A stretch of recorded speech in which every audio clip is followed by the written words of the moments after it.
రంగారెడ్డి జిల్లా షాబాద్ లో అత్యంత దారుణంగా ఆరుగురిని హత్య చేసిన నిందితుడు రాజ్ కుమార్ చనిపోయాడు. కొత్తూరు మండలం పెంచర్ల సమీపంలోని వెంచర్లో రాజ్ కుమార్ మృతదేహాన్ని గుర్తించిన స్థానికులు వెంటనే పోలీసులకు సమాచారం ఇచ్చారు. మృతదేహాన్ని రాజ్ కుమార్ గా నిర్ధారించారు పోలీసులు. రాజ్ కుమార్ మృతదేహం పక్కన పురుగుల మందు డబ్బా ఉండడంతో అతను ఆత్మహత్య చేసుకున్నట్టు భావిస్తున్నారు పోలీసులు. నిన్ననే రాజ్ కుమార్ ఆత్మహత్యకు పాల్పడినట్టు అనుమానిస్తున్నారు.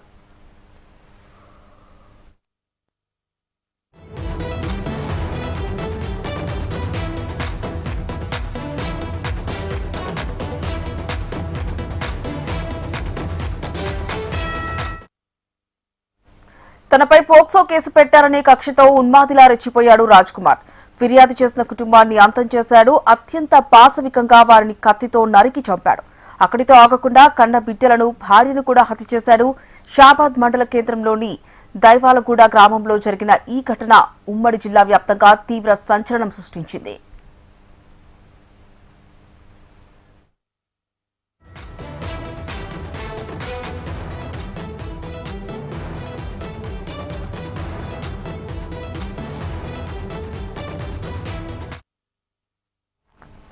దైవాలగూడకు చెందిన రాజ్ కుమార్ ఒక మైనర్ బాలికను వేధించారు. దీనిపై బాధిత కుటుంబం మే 16న అతనిపై ఫిర్యాదు చేశారు.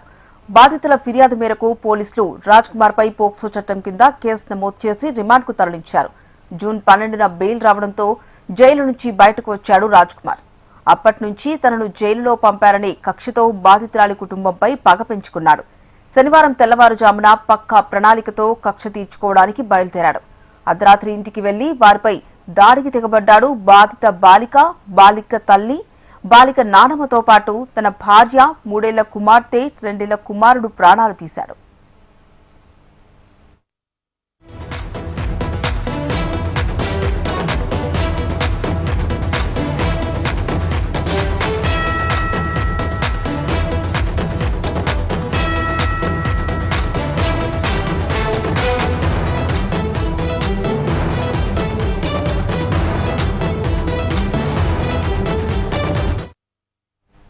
ఈ సామూహిక హత్యలు చేసిన అనంతరం నిందితుడు రాజ్ కుమార్ జరిగిన విషయాన్ని తన తల్లిదండ్రులకు చెప్పాడు.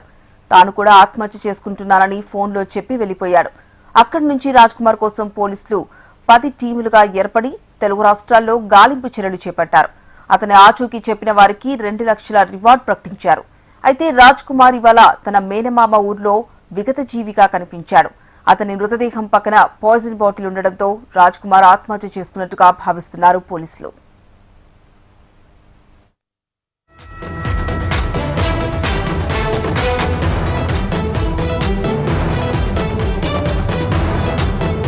రంగారెడ్డి జిల్లా షాబాద్ లో అత్యంత దారుణంగా ఆరుగురిని హత్య చేసిన నిందితుడు రాజ్ కుమార్ చనిపోయాడు. ఇదే అంశానికి సంబంధించి పూర్తి సమాచారం మా ప్రతినిధి అరుణ్ లైవ్ ద్వారా అందిస్తారు. Arun, over to you.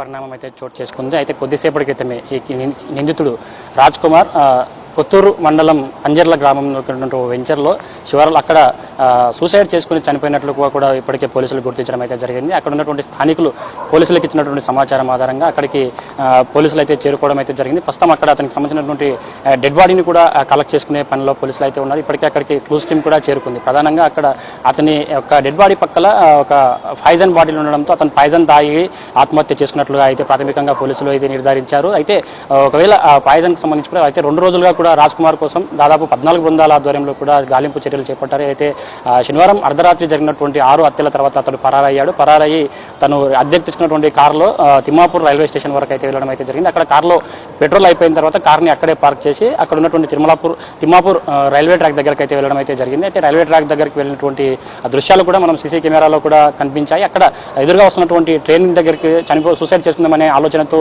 Train ఎదురుగా వెళ్ళినప్పటికీ కూడా అతనికి ఆ ధైర్యం సరిపోక మళ్ళీ వెనక్కి వచ్చిన నేపథ్యంలో అక్కడ నుంచి రైల్వే స్టేషన్ నుంచి బయటకు వచ్చినటువంటి దృశ్యాలు కూడా ఆ సీసీటీవీ విజువల్స్ లో మనకు కనిపించాయి. ఆ తర్వాత మాత్రం ఆ 2 రోజులుగా కూడా ఏదైతే ఆదివారం ఉదయం ఈ ఘటన జరిగింది, ఆదివారం ఆ తర్వాత ఈ 2 రోజుల పాటు కూడా అతని కోసం అయితే ముమ్మరంగా గాలింపు చర్యలు అయితే చేపట్టారు. ప్రధానంగా తిమ్మాపూర్ రైల్వే స్టేషన్ వద్ద అతని సీసీటీవీలో అతని విజువల్స్ కనిపించడంతో కూడా ఖచ్చితంగా అక్కడే ఉంటాడని భావించినప్పటికీ కూడా పోలీసులు ఆ ప్రాంతాల్లో ముమ్మరంగా దర్యాప్తు చర్యలు అయితే చేపట్టడం అయితే జరిగింది. ముఖ్యంగా కొత్తూరు, ఆ తిమ్మాపూర్ పరిసర ప్రాంతాల్లో ఉండొచ్చు అనే కారణంతో అక్కడ భారీగా నిన్న నిన్నటి నుంచి ఈ రోజు వరకు కూడా పెద్ద ఎత్తున కూడా పోలీసు బలగాలు మాత్రం అతని కోసం గాలింపు చర్యలు అయితే చేపట్టాయి. ఆ తర్వాత కొద్దిసేపటి క్రితమే ఏదైతే కొత్తూరు మండలం పంజర్ల గ్రామం ఏదైతే అతని మేనమామకు సంబంధించినటువంటి గ్రామం అది అక్కడికి వెళ్ళి అక్కడ ఉన్నటువంటి ఒక వెంచర్లో స్థానికంగా ఉన్నటువంటి ఒక వెంచర్లో అక్కడ పురుగుల మందు తాగి ఆత్మహత్య చేసుకున్నట్లు కూడా గుర్తించడం అయితే జరిగింది. స్థానికంగా ఉన్నటువంటి ప్రజలు అతని డెడ్ బాడీని చూసి పోలీసులకు అయితే సమాచారం అందించారు. ప్రస్తుతం పోలీసులు కూడా అక్కడికి చేరుకోవడం అయితే జరిగింది. చేరుకున్న తర్వాత కూడా అతనికి అక్కడ సంబంధించి పంచనామా కూడా చేస్తున్నట్టు తెలుస్తుంది. మొత్తం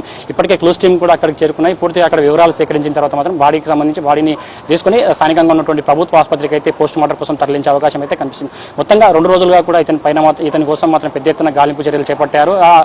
ఎంత గాలింపు చర్యలు చేపట్టినప్పటికీ చివరికి అతని సజీవంగా మాత్రం పట్టుకోలేకపోయారు. పూర్తిగా అతడు ఇదివరకే కూడా ఏదైతే అతను ఆత్మహత్య ఎవరైతే శనివారం అర్ధరాత్రి జరిగినటువంటి ఘటన తర్వాత 6 మందిని హత్య చేసిన తర్వాత తన తల్లిదండ్రులకు కూడా క్లియర్గా ఫోన్ చేసి 6 మందిని నేనే చంపాను, తర్వాత నేను కూడా చనిపోతాను అంటూ కూడా చెప్పడం జరిగింది. ఆ చెప్పిన నేపథ్యంలో ఉంటే వాళ్ళు ఏదైతే వాళ్ళ రాజ్ కుమార్కి సంబంధించినటువంటి తల్లిదండ్రులు షాబాద్ పోలీసులకు ఫిర్యాదు చేశారు. ఆ తర్వాత అతని కోసం కూడా అప్పటి నుంచి కూడా ఏదైతే శనివారం అర్ధరాత్రి నుంచి కూడా అతని కోసం ముమ్మరంగా గాలింపు చర్యలు చేపట్టినప్పటికీ కూడా ఈ రోజు రెండు రోజుల తర్వాత ఆదివారం ఈ రోజు 2 రోజుల తర్వాత కూడా అతని మృతదేహాన్ని అయితే గుర్తించడం అయితే జరిగింది. ప్రస్తుతం మృతదేహం దగ్గర కూడా ఇప్పటికే క్లూస్ టీం చేరుకుంది. మొత్తం వివరాలన్నింటినీ కూడా సేకరించిన తర్వాత మాత్రం అతనికి సంబంధించినటువంటి డెడ్ బాడీని స్థానికంగా ఉన్నటువంటి ప్రభుత్వ ఆసుపత్రికి అయితే తరలించడం అయితే జరుగుతుంది. ముఖ్యంగా 6 మందిని చంపిన కేసులో కూడా ఇప్పటికే పెద్ద ఎత్తున కూడా పోలీసులపైన కూడా భారీగా ప్రెజర్ అయితే ఉందని చెప్పుకోవచ్చు. ముఖ్యంగా ఏదైతే షాబాద్ పోలీస్ స్టేషన్ పరిధిలో తనపైన నమోదైనటువంటి పోక్సో కేసుకు సంబంధించి అక్కడ ఉన్నటువంటి స్థానికంగా ఉన్నటువంటి సిఐ మరియు ఎస్ఐ ఇద్దరు అతనికి సపోర్ట్ చేయడంతో బెయిల్ వచ్చింది. ఆ బెయిల్ కారణంగానే బెయిల్ రావడంతోనే తన ఏదైతే ఈ బాధిత బాలిక సంబంధించి బాలిక పైన కూడా కక్ష పెంచుకున్నటువంటి రాజ్ కుమార్ ఖచ్చితంగా వాళ్ళని చంపాలనే ఉద్దేశంతోనే ఒక కత్తి కొనుగోలు చేసి ఖచ్చితంగా చంపాలనే ఉద్దేశంతోనే కత్తితో వాళ్ళని విచక్షణరహితంగా అర్ధరాత్రి వాళ్ళ ఇంట్లోకి చొరబడి విచక్షణరహితంగా వాళ్ళ ముగ్గురిని హత్య చేశాడు. ఆ ముగ్గురిని హత్య చేసిన తర్వాత కూడా తనకు సంబంధించినటువంటి తన భార్య 2 పిల్లల్ని కూడా విచక్షణరహితంగా ముగ్గురిని మొత్తం సామూహికంగా 6 మందిని అయితే హత్య చేయడం అయితే జరిగింది. ఇదంతా కూడా రాష్ట్ర వ్యాప్తంగా ఈ కేసు మాత్రం పెద్ద సంచలనం అయితే సృష్టించని చెప్పొచ్చు. ఇప్పటికే కూడా ఏదో పోలీసులపైన తీవ్ర ప్రెజర్ ఉన్న నేపథ్యంలో మాత్రం పెద్ద ఎత్తున కూడా గాలింపు చర్యలు అయితే చేపట్టిన నేపథ్యంలో మాత్రం కొద్దిసేపటి క్రితం అతని మృతదేహం అయితే కనుగొనబడింది. అయితే ఇప్పటికే ఈరోజు ఉదయం వచ్చినటువంటి వార్తలు చూసుకుంటే కనుక సూర్యాపేటలో దొరికాడు అంటూ కూడా వార్తలు వచ్చినప్పటికీ కూడా అతను కాదు అంటూ కూడా పోలీసులు అయితే కన్ఫర్మ్ చేయడం అయితే జరిగింది. కొద్దిసేపటి క్రితమే అతని మృతదేహం గుర్తించిన నేపథ్యంలో ఇప్పటికే అక్కడికి చేరుకున్నటువంటి పోలీసులు క్లూస్ టీం ద్వారా వివరాలు అయితే సేకరిస్తున్నారు. ఒకవేళ ఆత్మహత్యకు సంబంధించి ఆత్మహత్యనే చేసుకున్నా లేదా మరే కోణంలో కూడా పోలీసులు అయితే దర్యాప్తు చేపడుతున్న పరిస్థితి కనిపిస్తుంది. ఇప్పటికే అక్కడికి చేరినటువంటి అతని రాజ్ కుమార్కు సంబంధించినటువంటి బంధువులు సోదరుడు కూడా అక్కడికి చేరుకున్నాడు. ఆ తర్వాత మాత్రం ప్రస్తుతం ఏదైతే ప్లేస్ దగ్గర అతను ఆత్మహత్య చేసుకున్నటువంటి ఆ ప్రాంతం దగ్గర మాత్రం పోలీసులు అక్కడ భారీ బందోబస్తు ఉండడం అక్కడ పంచనామా అయితే చేస్తారు. పంచనామా చేసిన తర్వాత అతన్ని డెడ్ బాడీని తీసుకుని స్థానికంగా ఉన్నటువంటి ప్రభుత్వ ఆసుపత్రికి అయితే తరలిస్తారు. ఆ తర్వాత పోస్ట్ మార్టం చేసే అవకాశం అయితే కనిపిస్తుంది. పోస్ట్ మార్టం తెలియని తర్వాత మాత్రం ఆత్మహత్యకు సంబంధించి ఎటువంటి పాయిజన్ తీసుకున్నాడు, ఏ టైంలో ఎప్పుడు పాయిజన్ తీసుకున్నాడు, ఎప్పుడు చనిపోయాడు అనే విషయాలన్నింటినీ కూడా పోస్ట్ మార్టం రిపోర్ట్ తర్వాత వచ్చే ఆ వివరాలన్నిటి కూడా బయటకు వచ్చే అవకాశం అయితే కనిపిస్తుంది. అయితే మొత్తం మీద 2 రోజుల పాటు జరిగినటువంటి సస్పెక్ట్ సంబంధించి రాజ్ కుమార్ యొక్క డెడ్ బాడీ దొరకడంతో ఈ కేసు ముందుకు వెళ్లే దర్యాప్తు మాత్రం మరింత వేగవంతం చేసే అవకాశం ఉంది. పూర్తిగా దర్యాప్తు చేసిన తర్వాత మాత్రం పూర్తి వివరాలు అయితే చెప్పే అవకాశం అయితే కనిపిస్తుంది. ఇప్పటికే చెవెళ్ల డీసీపీ యోగేష్ గౌతమ్ కూడా స్పష్టం చేశాడు. అతను పాయిజన్ తీసుకొని ఆత్మహత్యకు పాల్పడ్డాడంటూ కూడా ప్రాథమికంగా అయితే నిర్ధారించడం అయితే జరిగింది. అయితే ప్రస్తుతం అతనికి పోస్ట్ మార్టంకి సంబంధించినటువంటి వివరాలు వచ్చిన తర్వాత మాత్రం పూర్తిగా అతని పాయిజన్కి సంబంధించి కూడా పూర్తి వివరాలు అయితే బయటకు వచ్చే అవకాశం అయితే కనిపిస్తుంది. మొత్తంగా ఈ 6 మంది హత్య కేసులో మాత్రం కీలక నిందితుడు ఇప్పటికే చాలా మంది కూడా అతన్ని ఎన్కౌంటర్ చేయాలంటూ కూడా వాదనలు వినిపిస్తున్నాయి. మొత్తం మీద అతన్ని ఎన్కౌంటర్ చేయాలి అంటూ కూడా పెద్ద ఎత్తున వాదనలు వస్తున్న నేపథ్యంలో కూడా పోలీసులకు తీవ్ర స్థాయిలో మాత్రం ప్రెజర్ ఉంది. ఆ ప్రెజర్కి సంబంధించి కూడా ఇప్పటికే 14 బృందాలతో గాలింపు చర్యలు చేపట్టారు. చివరికి అతని మృతదేహం మాత్రం లభ్యం చేసుకోవడం అయితే జరిగింది. ప్రస్తుతం మాత్రం అక్కడ క్లూస్ టీం ద్వారా వివరాలన్నింటి కూడా సేకరిస్తున్నట్టయితే తెలుస్తుంది. హరిపి అరుణ్, అయితే రాజ్ కుమార్ మృతదేహం పక్కన పాయిజన్ బాటిల్ ఉన్న నేపథ్యంలో అతను ఆత్మహత్య చేసుకున్నాడని కన్ఫర్మ్ చేసుకోవచ్చా?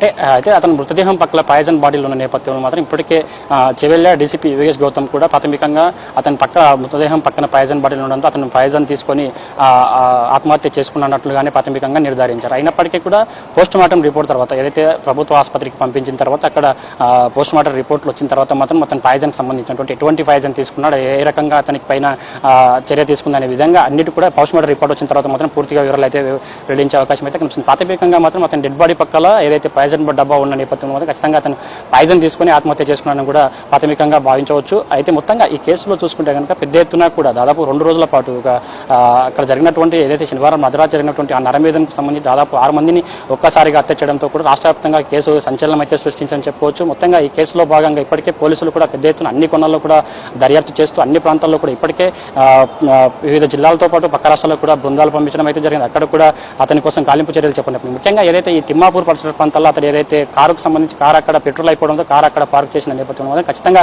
ఈ తిమ్మాపూర్ కొత్తూరు పరిసర ప్రాంతాల్లో ఉంటాడని భావించిన పోలీసులు మాత్రం అక్కడ పెద్ద ఎత్తున నిన్నటి నుంచి కూడా గాలింపు చర్యలు చేపట్టారు. అతన్ని సజీవంగా పట్టుకునేందుకు మాత్రం పెద్ద ఎత్తున పోలీసులు ప్రయత్నాలు చేసినప్పటికీ కూడా ఎందుకంటే అతన్ని స్పష్టంగా చెప్పడం అయితే జరిగింది. వాళ్ళ తల్లిదండ్రులకు ఫోన్ చేసి క్లియర్గా నేను 6 మందిని చంపాను, ఆ తర్వాత నేను కూడా ఆత్మహత్య చేసుకుని చనిపోతానంటూ కూడా క్లియర్గా చెప్పిన నేపథ్యంలో మాత్రం అప్పటి నుంచి కూడా పోలీసు యంత్రాంగం మొత్తం కూడా అలర్ట్ అయింది. అలర్ట్ అయ్యి అతన్ని సజీవంగా పట్టుకునేందుకు శతవిధాల ప్రయత్నించినప్పటికీ కూడా అయితే ఈ కొత్తూరు సమీపంలో ఉన్నట్టు అతని మేనమామ గ్రామం అయినట్టు పెంజర్ల గ్రామం దగ్గర ఉన్నటువంటి సమీప వెంచర్లో కూడా అక్కడైతే ఆత్మహత్య చేసుకుని చనిపోవడం అయితే జరిగింది. ప్రాథమికంగా మాత్రం అతను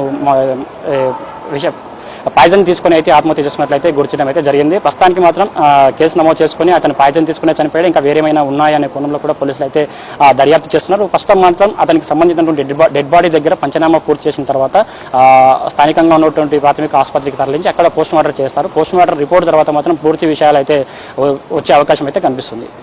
హరిప్రియ. అరుణ్, అయితే రాజ్ కుమార్ అత్యంత దారుణంగా 6 మందిని హత్య చేశాడు, భార్య పిల్లల్ని కూడా చంపేశాడు. తర్వాత అతని తల్లిదండ్రులతో అయితే మాట్లాడడం జరిగింది. అతని తల్లిదండ్రులు స్పందించారా ఈ హత్య గురించి? వారికి ఇప్పటికి సమాచారం ఉందా? వాళ్ళు ఏమంటున్నారు?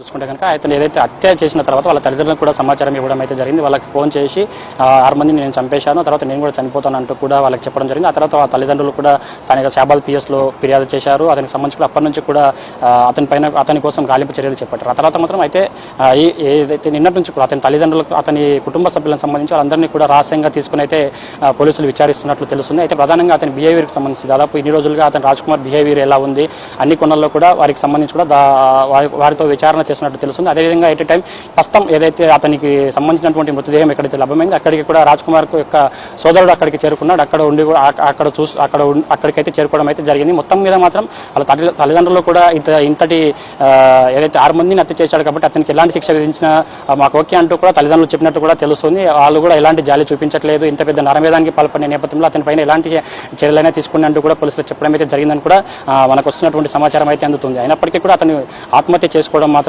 తెలిసింది కాబట్టి అయితే ఆత్మహత్యకు సంబంధించి కూడా ప్రధానంగా ఏదో పురుగుల మంది తాగి ఆత్మహత్య చేసుకున్న నేపథ్యంలో మాత్రం అతనికి సంబంధించినటువంటి పూర్తిగా ఇంకా వివరాలు మొత్తం తెలుసుకునేందుకు మాత్రం కేసు నమోదు చేసుకున్నారు. అయితే ఒకవేళ వాళ్ళ మేనమామ ఇంట్లోకి ఏమైనా వెళ్ళాడనే కోణంలో కూడా పోలీసులు అయితే దర్యాప్తు చేస్తారు. ఎందుకంటే అదైతే ఆత్మహత్య చేసినటువంటి గ్రామానికి సంబంధించి పెంజర్ల గ్రామం, అతనికి సంబంధించినటువంటి మేనమామ గ్రామం లేదా ఈ సమయంలోని ఈ 2 రోజుల పాటు ఎక్కడైతే అతని ఇంటికి ఏమైనా వెళ్ళాడనే కోణంలో కూడా వారిని కూడా వాళ్ళని కూడా అదుపులో తీసుకుని విచారించే అవకాశం అయితే కనిపిస్తుంది.